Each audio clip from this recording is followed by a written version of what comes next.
masuk bab yang baru. Dan bab ni sebenarnya InsyaAllah tak susah sangat lah. Okay, bab ni biasa-biasa je. Okay. Oh, ni yang masuk yang daripada tadi tu Balqis, Fakrul. So, saya tengok Fakrul ada dalam gambar. It's very interesting one. Saya tengok tu macam cool lah. It's a good information lah. So, ada U-Time lah tu. So, siapa-siapa yang mungkin teringin nak masuk U-Time lepas ni, jangan lupa isi. Okay. Okay. So, saya rasa tak payah. Kita tak payah ni sangat kot. Lama-lama dah. Kita boleh terus start insyaAllah. Siapa yang baru masuk, macam biasa minta tolong kerjasama untuk tulis nama penuh anda dan juga nama sekolah anda untuk kelahiran malam ni, okey? So insyaAllah hari ni kita akan masuk bab 8 berkenaan dengan bahan dan unsur. Kita akan masuk bab chemistry pula. Apa tengok? Okay. So, Bismillahirrahmanirrahim. So kita akan tengok pada 3 perkara. Okay, first kita akan tengok apa tu asas jirim. Alright, kita akan tengok apa tu asas jirim dan seterusnya kita akan tengok jadual berkala unsur moden dan juga kita akan tengok apa tu isotop. So kita akan tengok 3 subtopik lah. Apa tu asas jirim? Maksudnya jirim. Saya rasa semua ingat jirim ni apa kan, sebab jirim ni basically kita dah belajar dululah. Kita semua dah belajar. So it just reminding balik sahaja. Okay, asas jirim lah. Kita just nak ingatkan balik sahaja. Lepas tu kita ada jadual berkala. Saya rasa pun you guys pernah tengok jadual berkala ni macam mana. So nanti kita akan tengokkan juga, kita akan study balik lah sama-sama macam mana jadual berkala tu. Dan kita tengok satu benda lagi, nama dia isotop. Okay, apa maksud isotop dari segi chemistry untuk topik ni. So akan ada beberapa perkara yang kita nak kena tengok. First kita kena tahu bahan atom. Kita kena tahu bahan molekul, kita kena tahu bahan ion, jadual berkala moden, ion positif, ion negatif dan juga isotop.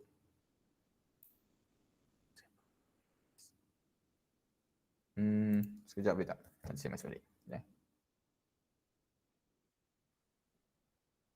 Okay. 2%. Wait.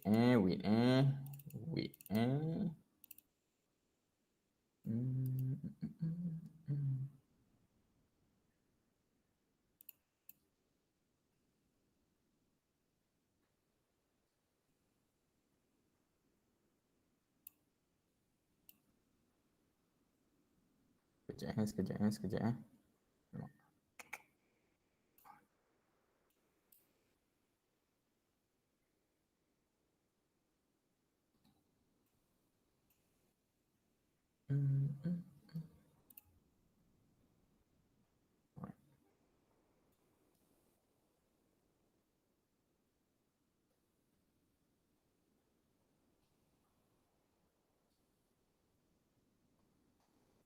Okay.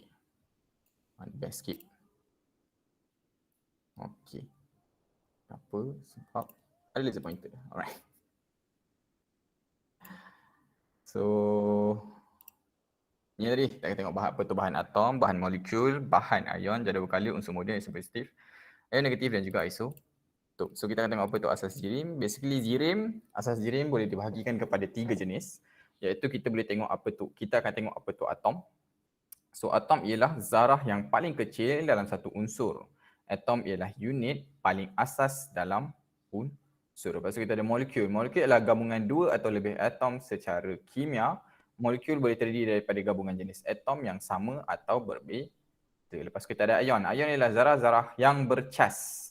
Sama ada positif atau negatif. Ion terbentuk apabila suatu atom menderma atau menerima elektron. Alright. So basically sebenarnya kita ada atom. Atom ni asas lah. One very singular atom. Okay. Atom. Lepas tu atom ni dia boleh menjadi sama ada molekul. Atom ni dia boleh jadi molekul iaitu gabungan 2 atau lebih atom secara kimia. Katakan kita ada satu atom, kita boleh bergabung lah. Dia duduk sebelah-sebelah dia rapat. Patutnya dia kena bergabung. Dia gabungan. Tak kisahlah sama ada ion jenis sama ataupun ion jenis unsur yang sama atau unsur yang berbeza. Okey. Atom juga boleh terbentuk ion. Ion ialah zarah-zarah, okey. Atom-atom yang mempunyai cas positif ataupun cas negatif. Apabila ada cas ni macam biasa, positif dan negatif dia tak boleh, dia kawan baik. So dia mesti duduk sekali. So dia akan rapat lah. So ini gabungan zarah-zarah ni. Okay. Gabungan zarah-zarah ni akan buat bahan ion nantilah. So ini adalah ion. Macam mana ion ni terbentuk? Macam mana ion ni terbentuk? Dia terbentuk apabila atom menderma atau menerima elektron. Nanti kita tengok balik macam mana sebenarnya konsep sebenarnya. So elektron lah. You guys ingat kan elektron ni apa kan? Tak apa, nanti kita akan tengok sama-sama kalau siapa yang mungkin terlupa. So atom. Atom merupakan zarah terkecil pada satu unsur. Bahan atom. Ini bahan Bahan atom terdiri daripada zarah atom sahaja. Logam yang ialah unsur yang terbentuk daripada atom, contohnya besi, kuprum, platinum dan zinc. Okay. Atom ialah satu jenis atom ialah zarah yang kecil. Bahan atom ialah zarah terdiri daripada zarah atom sahaja. Okay. Apabila kita ada satu gabungan yang hanya menggunakan satu jenis atom yang sama, itu kita panggil bahan atom atau atomic substances. Bahan molekul terdiri daripada mempunyai gabungan dua atau lebih atom secara kimia dengan jenis yang sama atau berbeza. Contoh bahan molekul ialah nitrogen, oksigen, air dan amonia. Now, yang ni kita panggil mesti ada gabungan. Bahan molekul tadi inilah samalah maksudnya. Molekul ataupun bahan molekul ialah terdiri daripada gabungan. The keyword ialah gabungan. Dua atau lebih atom. Atom tadi ialah terbentuk, unsur yang terbentuk daripada atom. Bahan atom ialah zarah atom sahaja. Dia apabila kita ada satu substance, ada satu bahan yang hanya terdiri daripada atom tu sahaja. Yang ni dia gabungan antara dua atau lebih atom. Secara kimia yang jenis sama ataupun berbeza. Contoh bahan molekul ialah nitrogen, oksigen, air dan juga amonia. Contoh kat sini kita ada nitrogen dengan hidrogen, dia bergabung. So daripada sini kita panggil molekul. Dia bergabung, so kita panggil dia molekul. Seterusnya adalah bahan ion. Bahan ion terbentuk apabila atom-atom logam berpadu dengan atom-atom bukan logam melalui ikatan kimia yang berbentuk sebatian. Sebagai contoh, apabila ion natron logam bertindak balas dengan ion klorida bukan logam, sebatian natron klorida terbentuk. So basically, apabila kita cakap pasal bahan ion, ia terbentuk apabila atom-atom logam berpadu dengan atom-atom bukan logam melalui ikatan kimia untuk membentuk sebatian. Now, keyword dia yang terbentuk daripada atom logam dan bukan logam. Alright. Bahan ion terbentuk apabila kita ada dua ion. Yang satu ion tu ialah atom logam. Satu lagi ion tu terbentuk daripada atom bukan logam. Daripada situ ada satu jenis ikatan kimia yang menjadikan dia sebagai satu sebatian. Contoh dia, ion natrium yang logam bertindak balas dengan ion klorida iaitu bukan logam, sejenis bukan logam, membentuk sebatian natrium klorida atau garam lah sodium chloride. Okay, sodium chloride NaCl.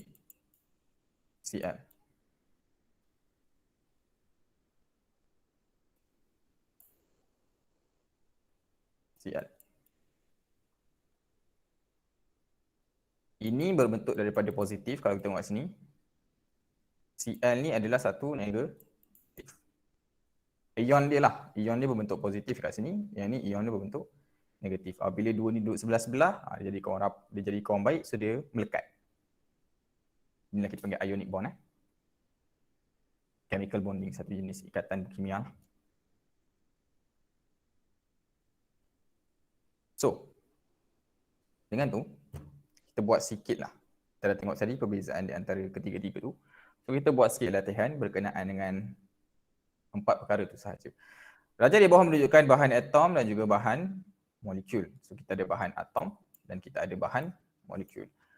Apakah maksud untuk bahan atom dan apakah maksud untuk bahan molekul?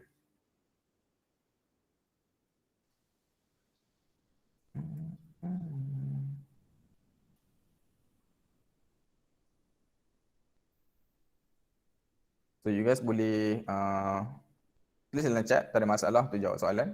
Mana-mana yang ada mic boleh buka untuk cakap pun tak ada masalah. Bahan atom ialah zarah paling kecil dalam suatu unsur. Bahan atom Ialah zarah paling kecil dalam sesuatu unsur. adalah zarah paling kecil dalam satu unsur. Okey, itu betul. Cuma itu adalah atom. Bukan bahan atom. Itu maksud untuk atom tu sendiri. So bahan atom ialah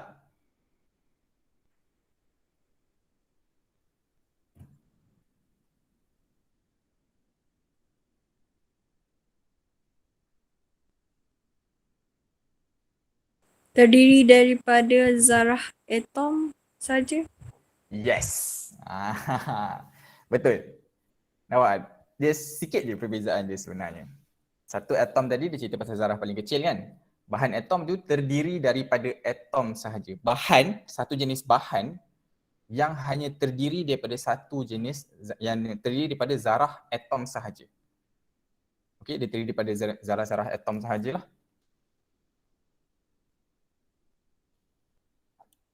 Bahan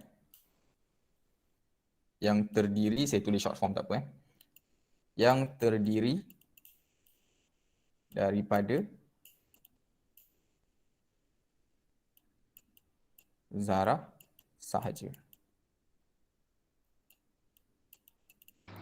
Okey, itu adalah atom. Bahan atom, maaf. Itu adalah bahan atom.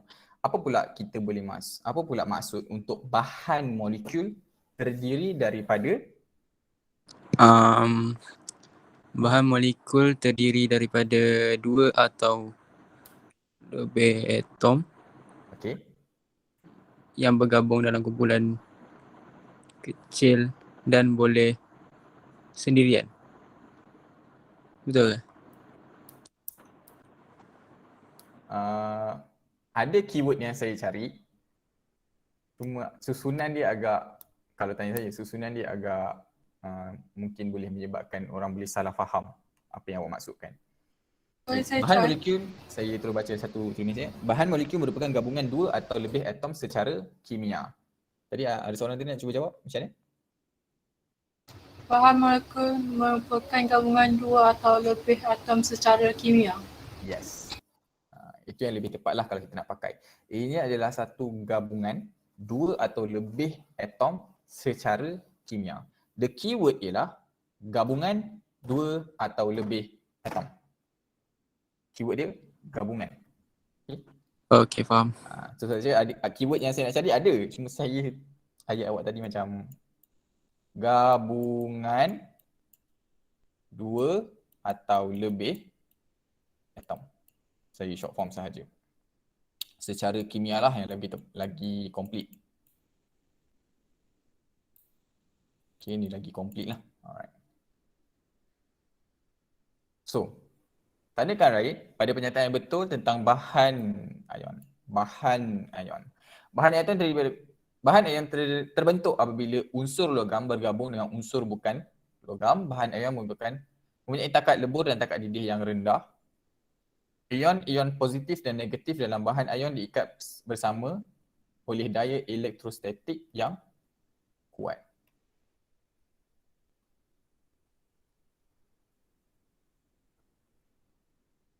Betul. A betul. Alright. Betul? A betul lah. Dia gabungan dua tu. So sekarang soalan ni ada lagi tak? Nombor 2 betul tak? B betul tak? B salah, C betul. B salah, C betul. C betul. Yes. Betul eh? So basically kebiasaannya bahan ion ni dia punya takat lebur dan takat didih dia agak tinggi lah. Dan sebab dia kuat. Okay. Dan antara gabungan daya yang menggabungkan dia, sebabkan ianya mempunyai dia menggunakan positif kan, ada charge kan. So charge tu kita boleh panggil dia sebagai daya elektrostatik. Tu daya yang menggabungkan dia orang, ionic bond tu. Nama dia ialah daya elektrostatik sebab dia ada charge tu. So tentukan sama ada bahan-bahan berikut adalah bahan atom, bahan molekul atau bahan ion. Tandakan right pada petak yang betul. Garam, atom, molekul ataupun ion. CO2, karbon dioksida, bahan atom atau molekul. Kuprum, bahan atom, bahan molekul atau ion. Garam bahan ion. Garam ialah bahan bahan ion. Okey, karbon dioksida?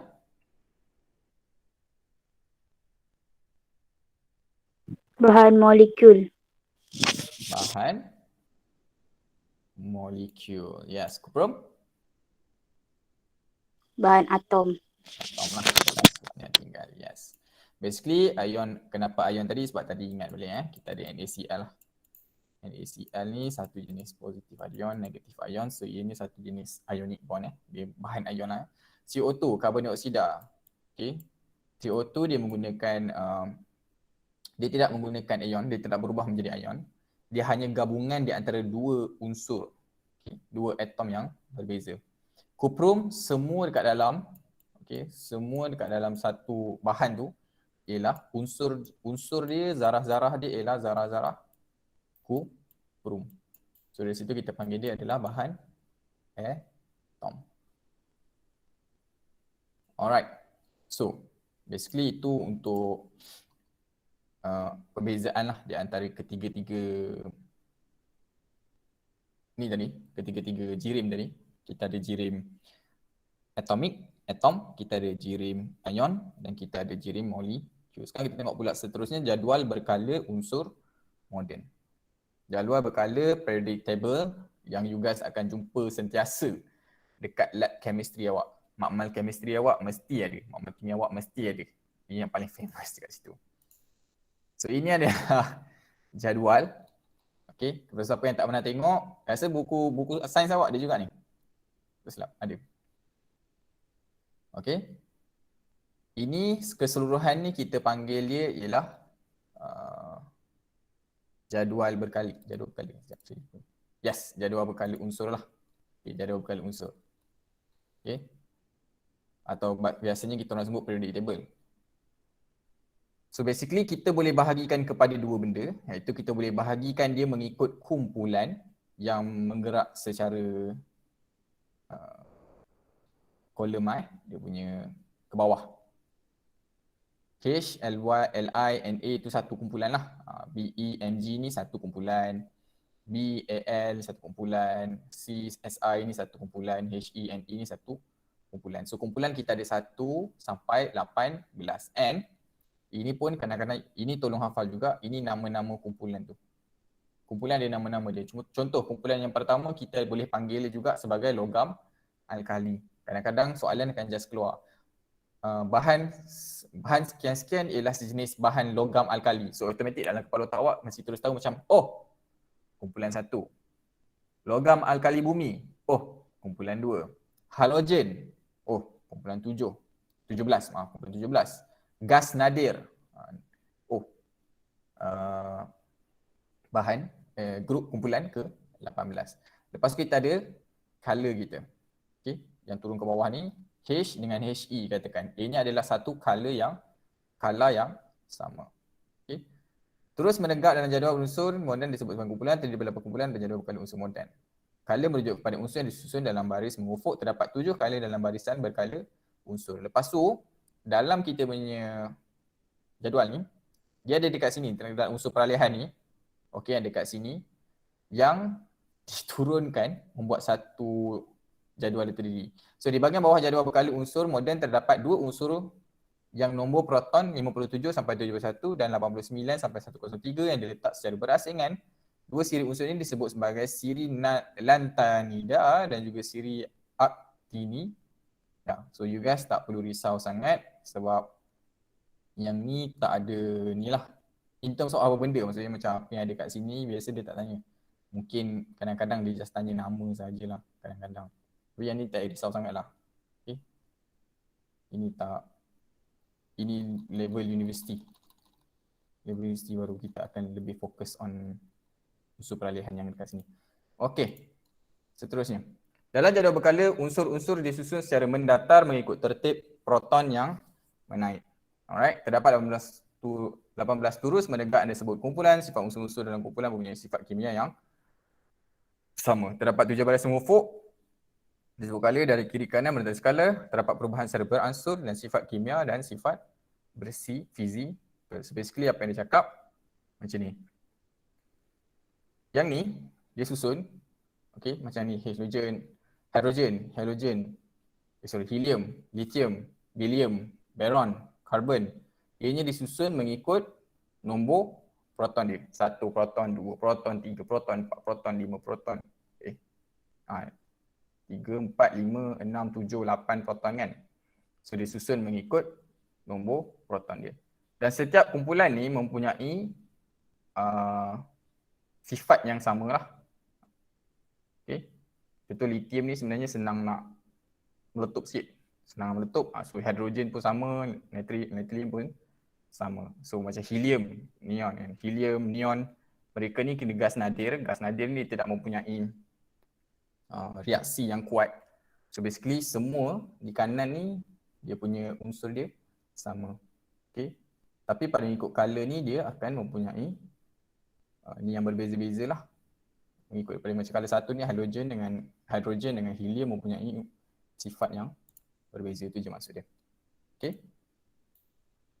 So satu elektron daripada satu nukleus dan elektron disusun dalam petala. Elektron akan memenuhi petala yang terdekat dengan nukleus dahulu. Okay. Basically apa yang berlaku? Basically apabila kita tengok dalam ni, kita ada proton.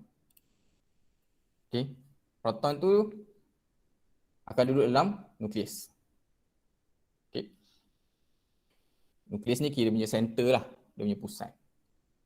Dekat luar, dia akan ada macam satu benda nama dia elektron yang akan orbit.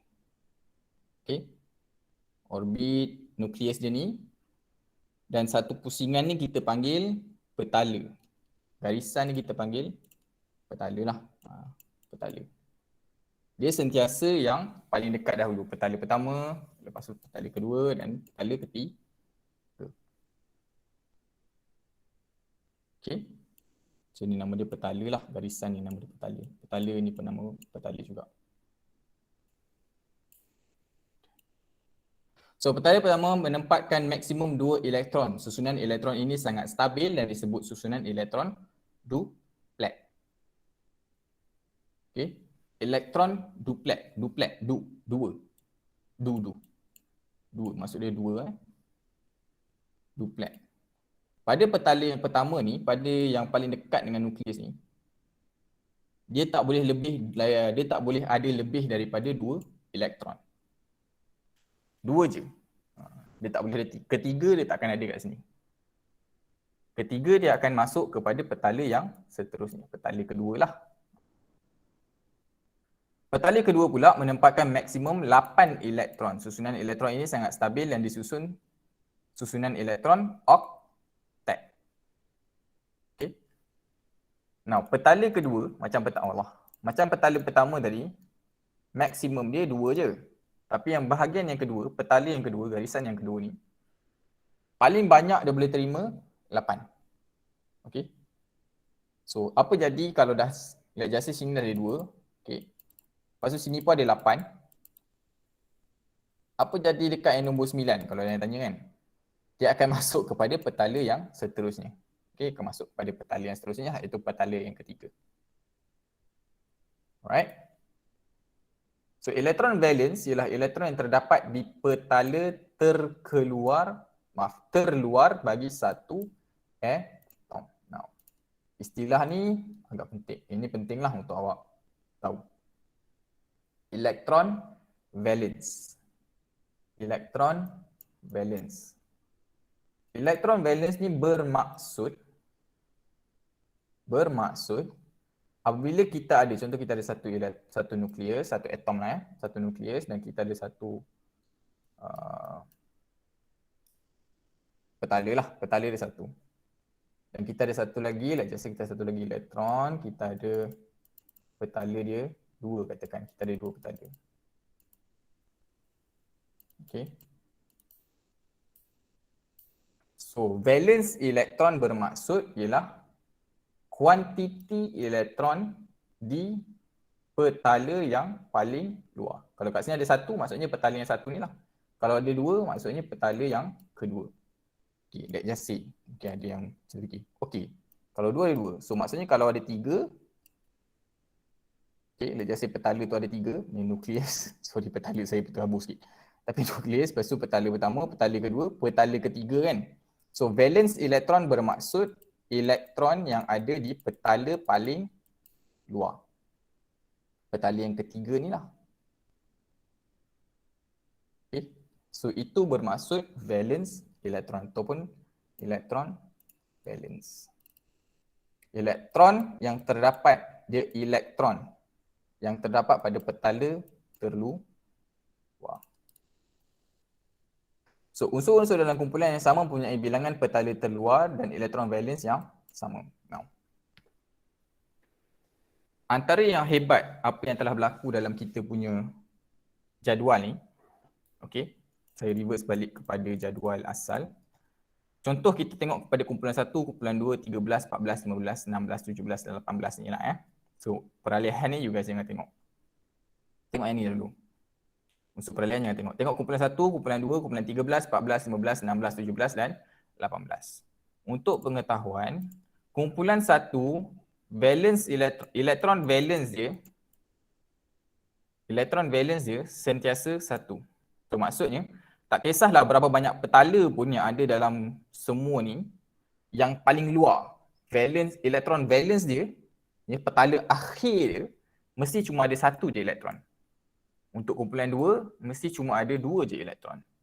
Okay. Ketiga biasanya ada 3. 4 ada 4. 5 ada 5. 6, 7 dan 8.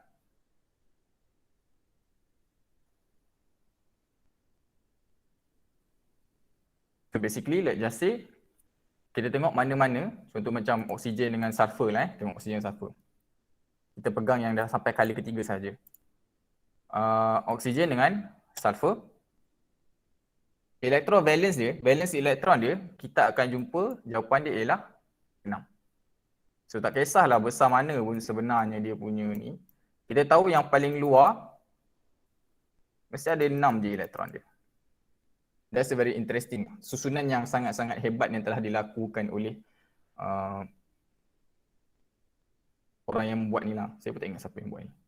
Tapi yang orang buat ni lah, susunan hebat bagi dia.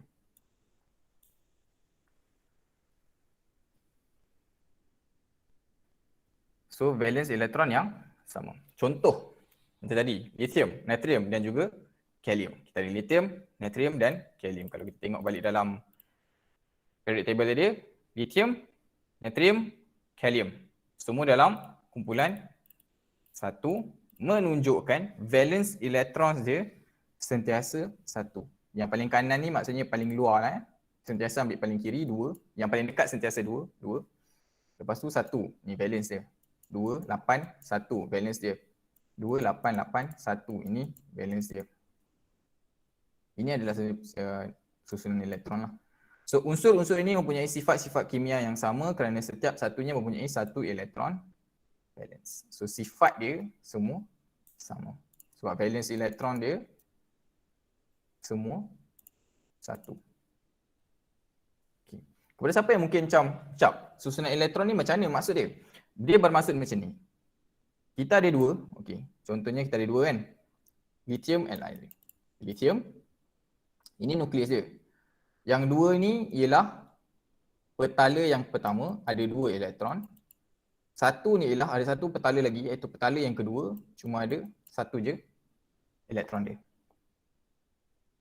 So maksudnya kalau macam tu natrium ni macam mana? Natrium ni ialah bermaksud dia macam ni. Katakan ni dia punya nukleus tadi kan? Nukleus dia.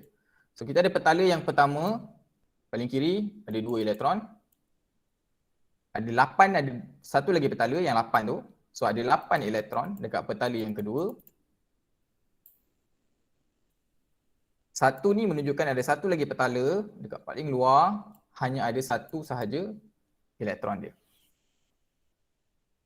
Okey, lepas tu kalium pula macam mana? Kalium pula sama, konsep tak berubah. Okey, konsep tak berubah. Kita ada katakan ini atom kalium. Okey. Lepas tu kita ada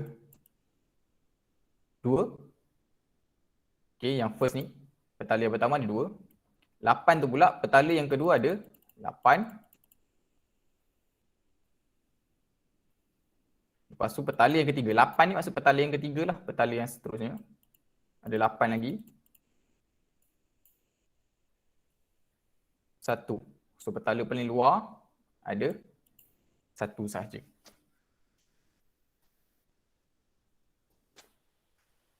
So itu macam mana cara kita tulis unsur elektron ni. Okay. Ingat biasanya yang pertama akan 2, selepas tu kebiasaannya just 888 lah. 88888.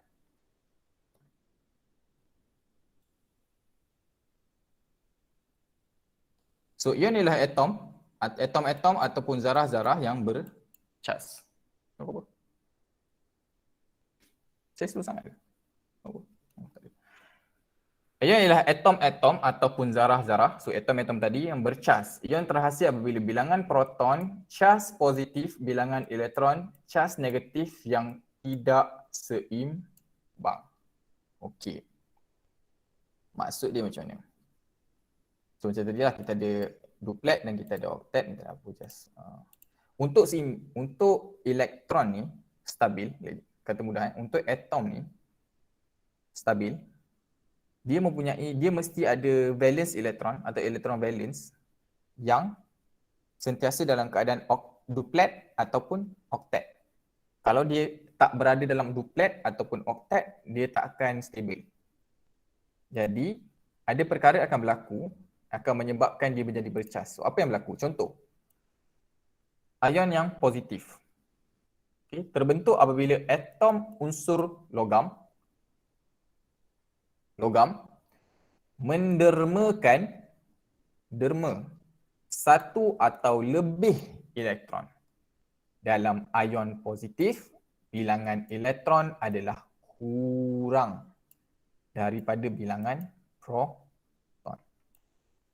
Okay, sebelum kita betul-betul faham, kita kena ingat balik proton. When we talk about proton, ingat kan? Proton ialah bilangan yang ada dalam dia punya nukleus dia. Okay.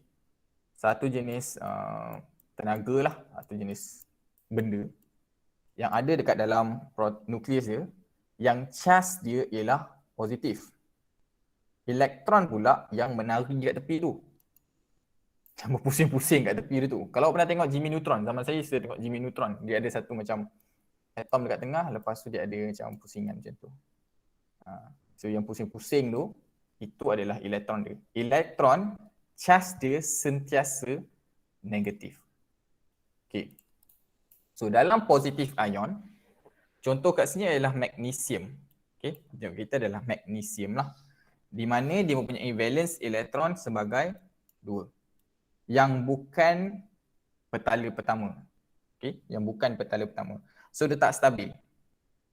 Dia tak boleh. Okay, atom ni tak boleh. So nak tak nak, dia kena sama ada terima atau dia kena buang. Tapi lebih mudah untuk dia buang. Sebab dia cuma ada 2 elektron je kan dekat ujung tu. Valence elektron dia 2 je. So lagi mudah untuk dia buang, betul tak? Daripada terima. Terima dia kena ambil 6. Banyak. So daripada dia kena ambil 6, baik dia bagi je 2 dia kat orang. So dia bagilah 2 dia kat orang. Okay. Sekarang ni dalam keadaan ni di mana magnesium punya proton dekat dalam ni. Okay, first kena ingat balik. Before that. Ingat balik bahawasanya apabila kita cakap pasal ni, kita ada nombor proton kan? Nombor proton ni juga menunjukkan berapa banyak elektron yang ada pada unsur tu. Contoh, hidrogen proton dia ialah 1. So maksudnya hidrogen mempunyai 1 sahaja elektron dia. Ambil pula macam oksigen. Oksigen ada 8. Kat sini sebenarnya tulis 8 . Dia ada 8 proton. Proton dia 8. So proton akan sentiasa sama dengan kuantiti elektron. Sentiasa sama. Sebabkan oksigen ada 8 proton. So dia akan ada 1, 2, 3, 4, 5, 6, 7, 8. Dia akan ada 8 elektron. Kumpulan 16 sebab dia ada 1, 2, 3, 4, 5, 6 valence elektron. Jadi, dalam keadaan asal di mana magnesium mempunyai 1, 2, 3, 4, 5, 6, 7, 8, 9, 10, 11, 12. Mempunyai 12 proton. Yang positif, charge dia ialah positif. Dibalancekan dengan 12 elektron yang charge dia ialah negatif. So dia tak ada apa-apa charge lah waktu ni. Tapi dalam keadaan ni dia tak stabil. So dia akan bagi 2 elektron dia dekat orang. Daripada situ dia hilang 2 elektron. Proton tak hilang. Proton dia masih 12 proton positif. Tapi elektron dia cuma tinggal 1, 2, 3, 4, 5, 6, 7, 8, 9, 10. Cuma tinggal 10 elektron yang sifat dia ialah negatif. Dekat situ datangnya charge positif. Kenapa 2 plus? Sebab perbezaan charge 2. 12 positif kan? Ambil 12 tolak 10 lah. 12 tolak 10 kan 2 kan? So maksudnya ada 2 proton atau positif, charge yang positif lebih daripada yang sepatutnya untuk magnesium. So itu untuk charge positif ion. So untuk negatif, dia just terbalik je apa yang berlaku dekat positif.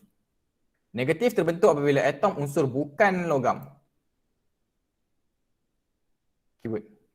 Bukan logam menerima. Keyword. Terima. 1 atau lebih elektron.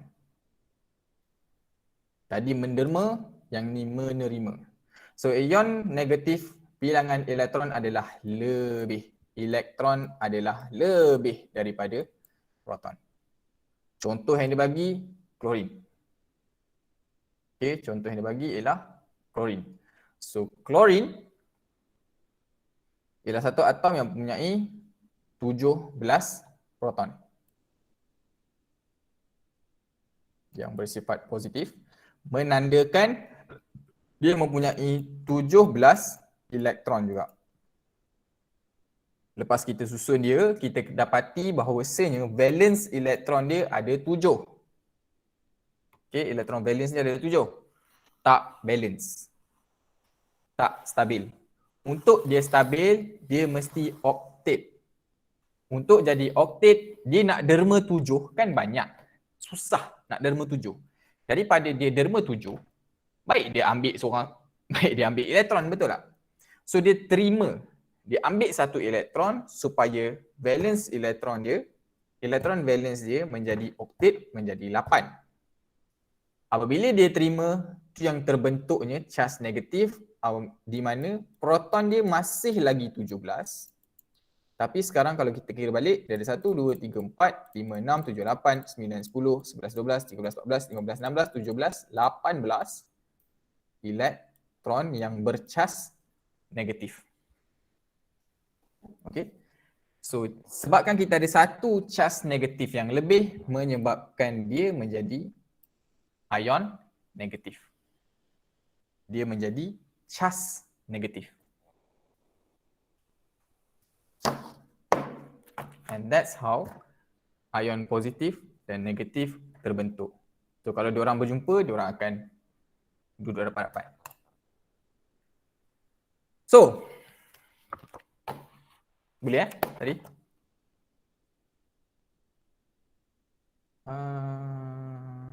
Okay, tak ada. Kita tengok problem 4A. Buat latihan sikit. So, isikan tempat kosong dengan jawapan yang betul. Dalam jadual berkala, unsur-unsur disusun secara mendatar mengikut tertib nombor apa yang menaik. Unsur-unsur dalam kumpulan yang sama mempunyai sifat kimia yang sama kerana mempunyai bilangan valens elektron yang apa? So, jadual berkala, unsur-unsur disusun secara mendatar mengikut tertib nombor proton ke neutron yang menaik? Proton. Proton. Proton. Bukan proton saga, bukan proton wira, bukan proton wajar. Proton yang ada dalam atom. Okay. Proton yang ada dalam atom itulah proton yang charge positif tu. So unsur-unsur yang dalam kumpulan yang sama mempunyai sifat kimia yang sama kerana mempunyai bilangan elektron valens yang Sama. Sama. yes.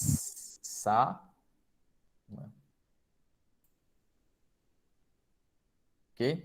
Kumpulan yang sama mempunyai sifat kimia yang sama sebab valens elektron dia sama. Duk main sama-sama je. Alright.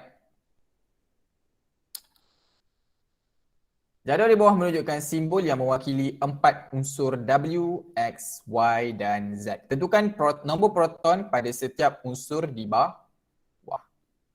Okay, sorry. Saya rasa you guys mungkin confused kat sini. Tak apa, try dulu. W nombor proton dia 11, Oh, okay, alright. S 12, Y 13, Z 20. Okay. Okay, ada. So, betul lah So basically proton biasanya kita akan letak di bawah. Atas tu saiz dia. Tu berat dia biasanya. 23, 24, 27, 40 tu berat dia lah. Weight dia. Alright. So, lepas kita dah susun proton. Jadi, yang ni you guys boleh try dulu sendiri. Nanti saya akan buat. So you guys try to compare yang saya punya dengan awak punya. Bilangan proton yang ada, lukiskan susunan elektron untuk atom-atom yang ada. You guys boleh buat dulu, nanti you guys compare dengan saya.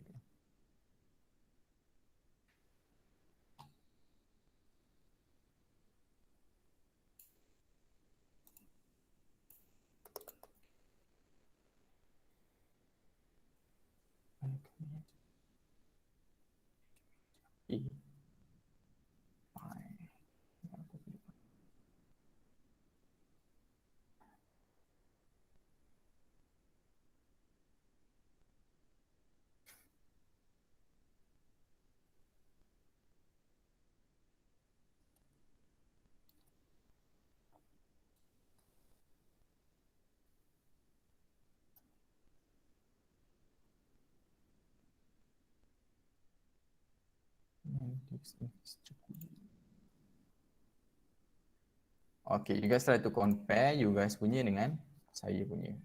So W ada 11. Okay, jadi kita boleh susun dia dengan valence elektron yang paling dekat. Valence elektron pula. Elektron dekat petala yang pertama mesti 2. So 1, 2. Lepas tu yang kedua mesti 8. 1, 2, 3, 4, 5, 6, 7, 8, 9, 10. Masih tak cukup lagi. 11. Petala ketiga kena ada 1. So 2 pada petala yang pertama, 8 pada petala yang kedua dan 1 pada petala yang ketiga. So 12 pula. Raise and repeat. Buat balik je. So yang pertama mesti 2 sahaja. Nak tak nak, itu memang tak ada kompromi.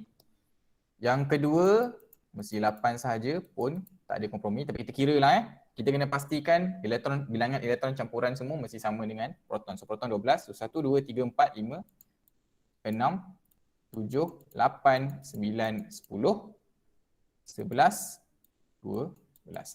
Okay, pada siapa yang mungkin confused macam mana you nak susun ni? mengikut kepada penulisan elektron yang sebenar, tolong susun ujung-ujung. Okey, contoh macam 2 tadi. Ya, betul. Kalau awak buat macam ni, masih 2. Betul. Cuma dia tak cantik, dia tak kemas. So tak best lah kan. Tak best lah. Kita yang nak tanda juga sebenarnya paper pun tak seronok tengok kalau you tak tulis kemas macam tu. So cuba sedaya upaya untuk kemaskan. Macam nak kemaskan paling bagus ialah kalau yang pertama ni buat atas dengan bawah atau kanan kiri lah. Yang penting dia mesti berasingan Dia mesti apa nama istilah tu? Bertentangan. Okay, dia mesti bertentangan. Lepas tu untuk yang kedua ni try buat couple. Couple. Dua-dua. Okay, macam tadi sorry. Kat sini tadi 12 lah So 12. So yang balance elektron dia dekat petala ketiga mesti 2. So couple lah. Yang kedua ni couple. Total semua ni 10. Dia cakap 13. So dia punya balance akan ada 3. Untuk yang ni tadi pun sama, atas bawah 1, 2, 3, 4, 5, 6, 7, 8. So kat sini dah 10, 11, 12, 13, 14, 15, 16, 17, 18, 19, 20. Kalau ada 2 sahaja, try buat 1 dengan macam mana buat yang 2 tadi lah, buat asing-asing macam tu. Tapi yang ujung ni tak ada masalah sangat kalau you nak couplekan 2 kat atas, tak ada masalah sangat. Yang penting yang ni, try your best jangan couplekan lah, buat bertentangan. Lepas tu yang selain tu buat couplekan 2. So kat sini pula kita akan dapat petala yang pertama 2, petala yang kedua 8, petala yang ketiga pun 8, petala yang keempat yang paling luar cuma tinggal 2 sahaja. Okay, itu pesan saya untuk awak macam mana awak tulis elektron. Alright, next. Tabel di bawah, jadual di bawah menunjukkan nombor proton bagi 10 unsur P sampai Y. Tulis susunan elektron bagi setiap unsur berikut.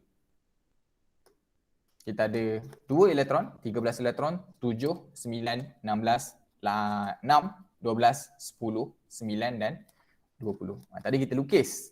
Yang ni dia minta kita tulis pula.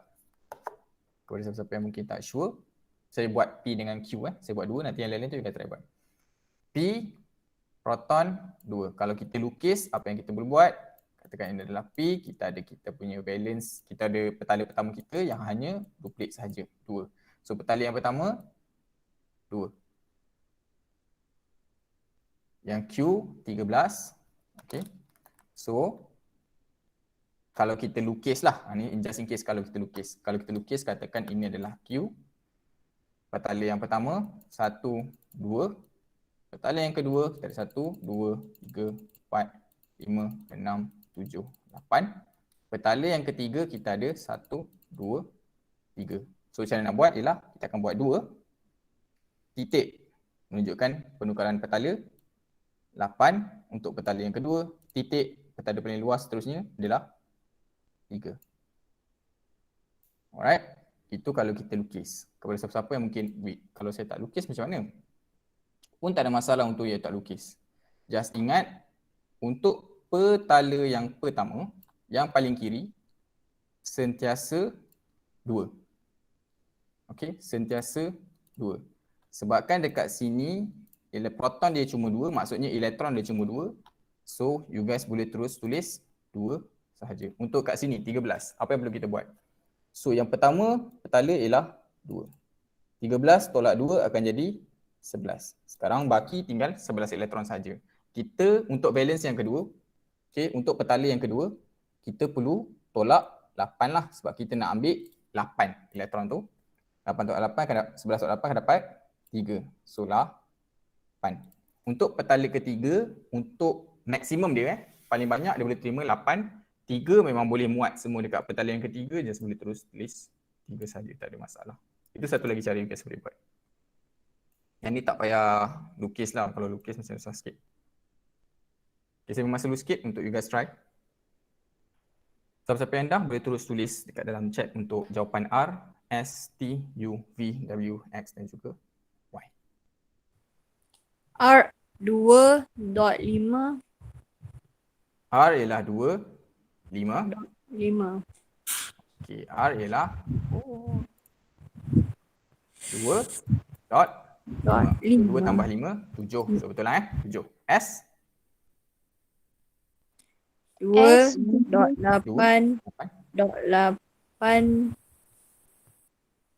okey. 2 dot 8 dot 8. dot 1 Yes. 2 dot 8 dot 8 dot 1. So dari 4 petala, petala yang pertama 2, petala yang kedua 8, ketiga 8 dan petala keempat adalah 1 tick.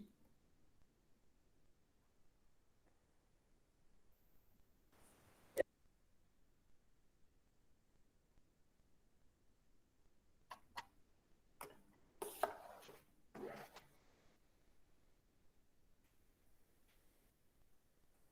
2.8.6.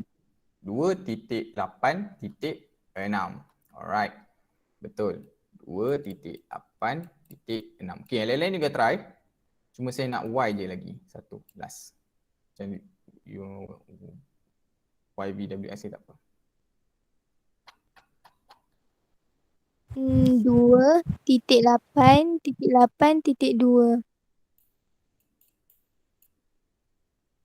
Yes. Betul 2.8.8.2. Maksudnya ada 4 petala. Petala yang pertama adalah 2, petala yang kedua ialah 8, petala yang ketiga ialah 8 dan petala yang terakhir itu elektron. Valence elektron dia ialah 2. Alright. So yang lain-lain tu boleh try sendiri. If anything tak tahu boleh terus contact saya insyaAllah. Alright. So sekarang kita satu lagi benda. Nama dia isotope. Isotop ialah atom bagi unsur yang sama yang mempunyai bilangan proton yang sama tetapi bilangan neutron yang